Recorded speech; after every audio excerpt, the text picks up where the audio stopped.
Ciclista morre após colisão com o VLT em Santos. Foi hoje pela manhã. O ciclista estava atravessando a linha do VLT quando foi atingido pela composição. Eram por volta das 8 da manhã. Pela marca no para-brisa, se pode ter uma ideia da força da pancada.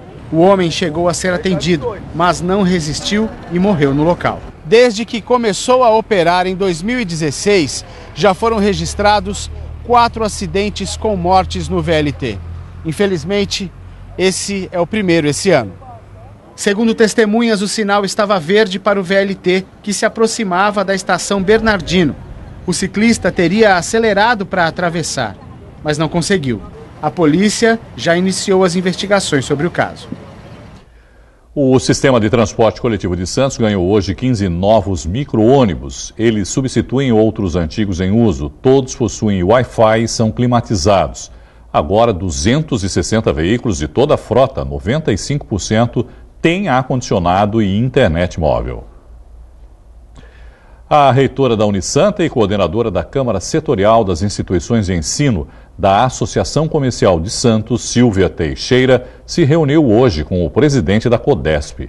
Em pauta, parcerias entre universidades da região e o Porto. O encontro com o presidente da CODESP, Casemiro Tércio Carvalho, contou com a participação da reitora da Unisanta e coordenadora da Câmara Setorial das Instituições de Ensino da Associação Comercial de Santos, Silvia Teixeira, e representantes de outras universidades da região. Além de promover a reestruturação da companhia e cortar gastos, o presidente está preocupado com a formação de profissionais. A área portuária já fez 2 simpósios, 2 workshops de empregabilidade para atender e mostrar para essas pessoas o próximo passo para a reinserção no mercado de trabalho. E isso conversa justamente a gente se aproximar das universidades, dos centros de pesquisa e dos centros de ensino para formar a mão de obra do futuro. Ou seja, o que eu preciso capacitar essas pessoas para elas se reinserirem no mercado de trabalho. Além disso, como é que a gente prepara essa mão de obra para o Porto daqui 5, 10, 15, 20 anos? Outro ponto importante é justamente a pesquisa. Como é que as universidades podem desenvolver pesquisas para ajudar o Porto a solucionar problemas, como problemas com a dragagem, problemas na amarração de navios no cais, enfim. Existem alguns problemas de engenharia, problemas ambientais que a gente pode trazer à universidade para ajudar a gente a resolver dar soluções para a gente. O objetivo é priorizar a mão de obra formada na região para atuar no Cais Santista. É trazer a experiência da universidade na solução de problemas e, de alguma forma, trabalhar a relação cidade-porto. De que forma as soluções que existem dentro da academia podem cada vez mais atender a um porto ágil, de excelência, que entende a cidade e a economia como um grande mercado, não só de entrada e saída de mercadorias, mas num sentido bem amplo e tudo aquilo que a cidade necessita. Hoje as universidades podem ter muita expertise em termos de conhecimento e alguma coisa ficar armazenada, mas ao contrário, ir à frente e fazer com que esses formados pela universidade possam ter estímulo para poder atuar. Na reunião ficou acertado que vai ser assinado um termo de cooperação entre universidades da região e o maior porto da América Latina. A gente pretende assinar um termo de cooperação com as universidades, criar um plano de trabalho justamente para saber cada universidade como ela vai se relacionar com o Porto, seja no ensino, seja na pesquisa, qual é a linha de pesquisa, e unir universidade e Porto para o desenvolvimento da região. Quarta-feira com aumento de nebulosidade e chuvas no fim do dia. Vamos conferir a previsão do tempo.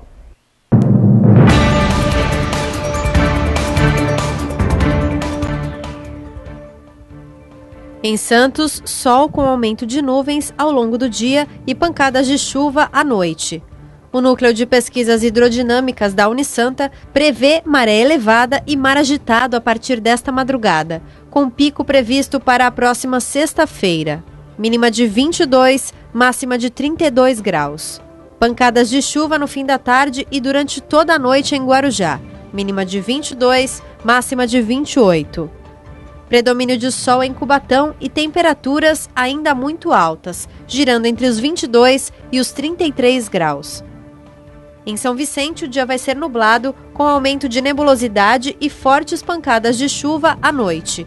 Mínima de 22, máxima de 33. Dia também muito quente em Praia Grande, com temperaturas variando entre a mínima de 20 e a máxima de 33 graus. Chove à noite.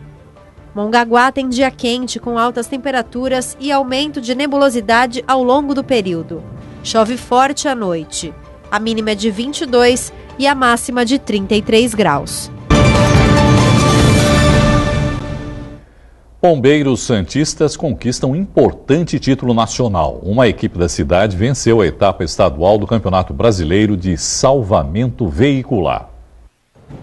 Estamos no quartel dos bombeiros, que fica na Avenida Ana Costa. O plantão começa às 8 da manhã e a equipe já está em treinamento. Eles praticam amarrações em prancha de remoção, como imobilizar a vítima para que seja transportada. Mas o treino não chega a terminar.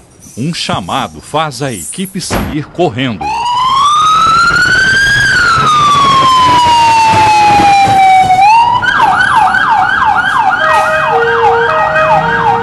Pelas ruas da cidade, a corrida para chegar à ocorrência. O acidente foi na subida do Morro da Nova Sintra. Uma batida entre um carro e uma moto deixou uma vítima. O motociclista bateu de frente com o veículo e teve aí um acidentezinho leve, porém que custou aí um trabalho pra gente, né? Essa é a vida do bombeiro. Quando não está em treinamento, está em missão. E às vezes, a missão é treinar. No 6º GB, tem uma equipe que treina, compete e é campeã. Esses guerreiros conquistaram o primeiro lugar da etapa estadual da competição nacional de salvamento veicular. Tem 3 critérios a serem avaliados. O critério de comandamento, o critério de técnica, que são as técnicas utilizadas para o desencarceramento, cortes que são realizados nos veículos, e o critério de APH, atendimento pré-hospitalar, ou seja, como a vítima é tratada, né, a assistência que é dada à vítima dentro do veículo. O título é importante para a carreira, é claro, mas quem ganha mesmo é a comunidade. Quando a gente treina, a gente se desenvolve, quando a gente compete, a gente se desenvolve, melhora profissionalmente e o reflexo isso é no atendimento de ocorrência. De volta à base, na Ana Costa, a equipe chega do atendimento ao acidente de moto. E para quem pensa que acabou, que nada, o plantão continua até o dia seguinte. É assim o dia a dia de um bombeiro. Tem gente que se encanta com heróis do cinema. Aqui são heróis da vida real. Pessoas capazes de dar a própria vida para salvar a do próximo. E amam o que fazem. Se você poder ajudar outra pessoa, cara, não tem satisfação melhor, não tem sentimento melhor na sua vida, cara, é muito bom. Você é feliz sendo bombeiro? Muito feliz, venho trabalhar contente. O pessoal fala, pô, amanhã é segunda-feira, meu, que bom, vou trabalhar. É ótimo, eu gosto muito. Cada vez que eu vou atender alguma pessoa, eu imagino como se fosse alguém da minha própria família. É a melhor forma de tratar as pessoas, né? Amar ao próximo como a si mesmo. É isso. Simples assim. Simples assim. Pelo texto original da reforma da Previdência proposta pelo governo federal, as professoras seriam as mais prejudicadas. Mas durante a tramitação da proposta na Câmara, a tendência tem sido a de flexibilizar a mudança para essas seguradas. Comenta conosco esse assunto o advogado, professor Danilo de Oliveira. Danilo, boa noite, obrigado mais uma vez por estar aqui com a gente. Boa noite. Qual é a regra que existe hoje? Quer dizer, os professores já têm uma regra específica para essa categoria? Já existe. Em virtude de uma penosidade que é reconhecida, os professores que atuam na educação infantil, no ensino fundamental e no ensino médio, eles podem contar com um redutor de 5 anos. Então, eles reduzem o tempo de contribuição em 5 anos e, no caso do servidor público, que também tem que acumular a idade, há essa redução da idade. Isso é o que prevê hoje a Previdência, na Previdência Social. Isso, as regras vigentes para os professores, tanto no regime geral, para professores aí que trabalham junto à iniciativa privada, e também para os professores que atuam nas administrações públicas, nos municípios e nos estados. Importante lembrar que, infelizmente, ficam de fora os professores universitários. Em virtude de algumas alterações constitucionais, essa categoria foi excluída, embora haja, sim, também aí uma certa penosidade, uma certa dedicação, uma certa sobrecarga física e intelectual.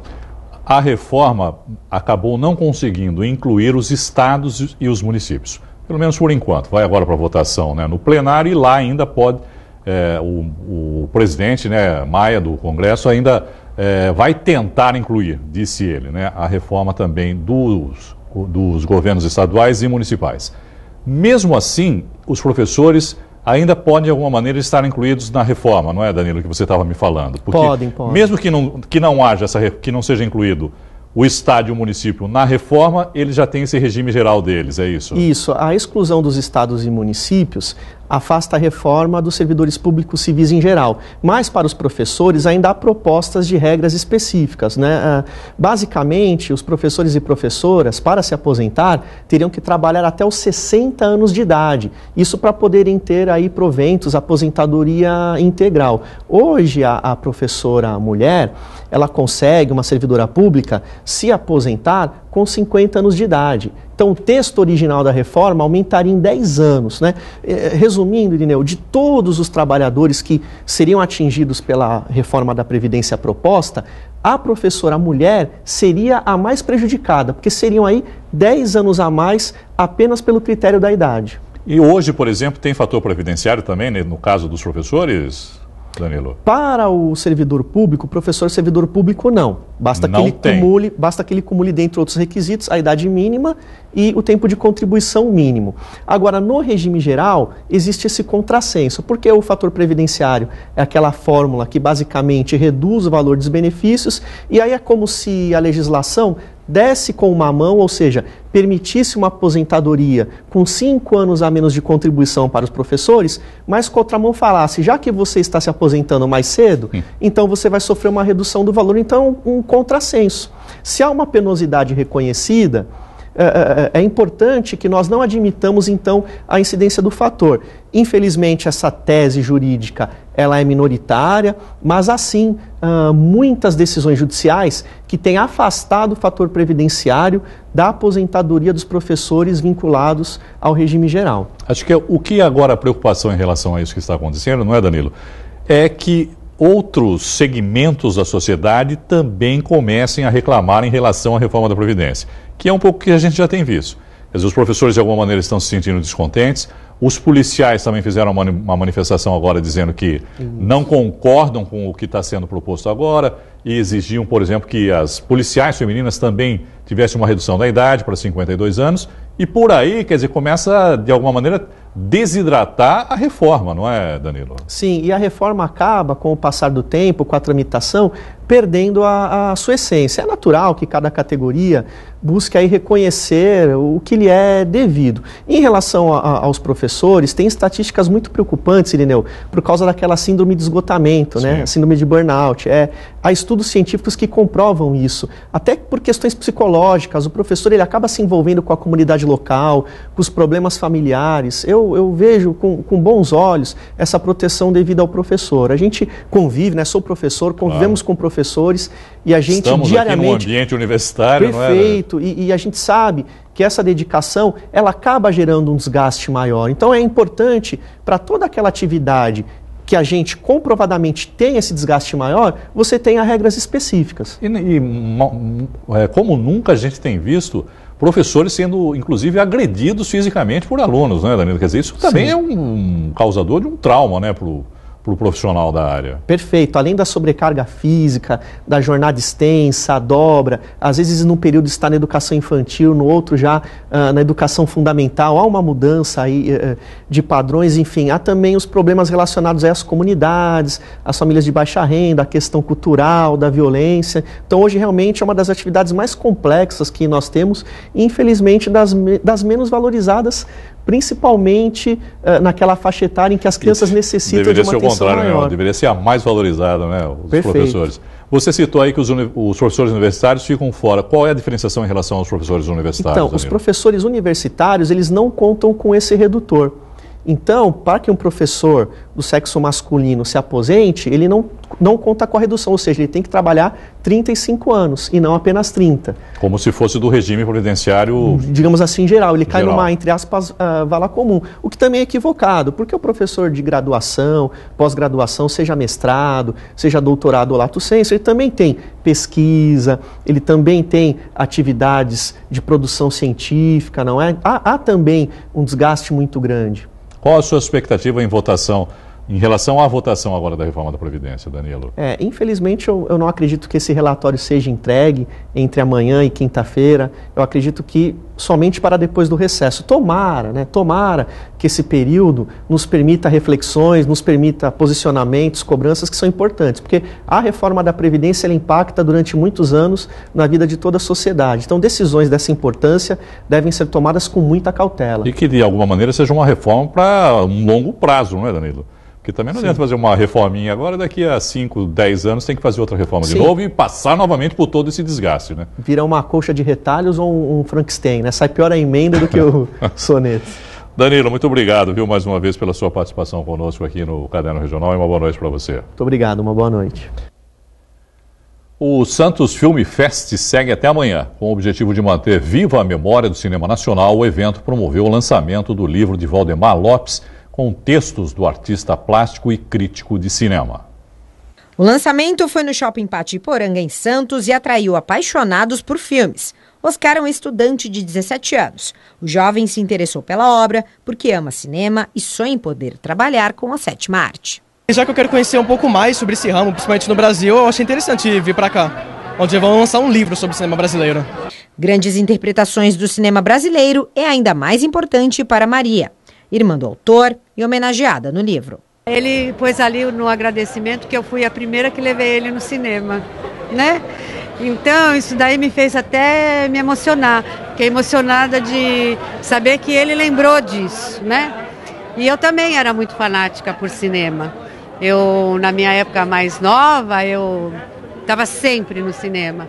E ele lembrou desse detalhe, né? Então eu fui citada, achei muito legal isso, né?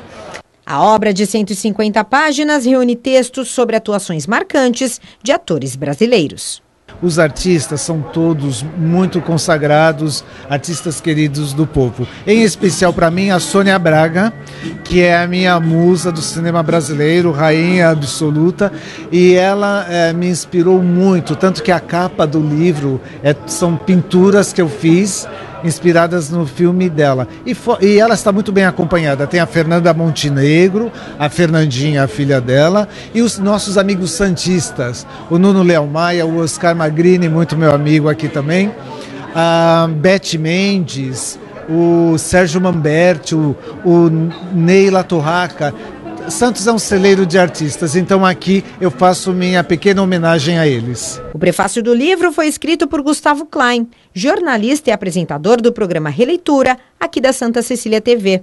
E a introdução é do crítico de cinema, André Azenha. O Valdemar é um parceiro, né? A gente já, enfim, ele é figurinha presente no Santos Film Fest desde a primeira edição, com as exposições que ele faz, já no Culturalmente Santista, que é um outro evento que eu organizo, ele também está sempre participando, porque ele é alguém que traz muito conhecimento, muita bagagem cultural, e de cinema ele entende muito, então é um prazer poder contar com a participação dele e oferecer esse livro pelo festival gratuitamente ao público.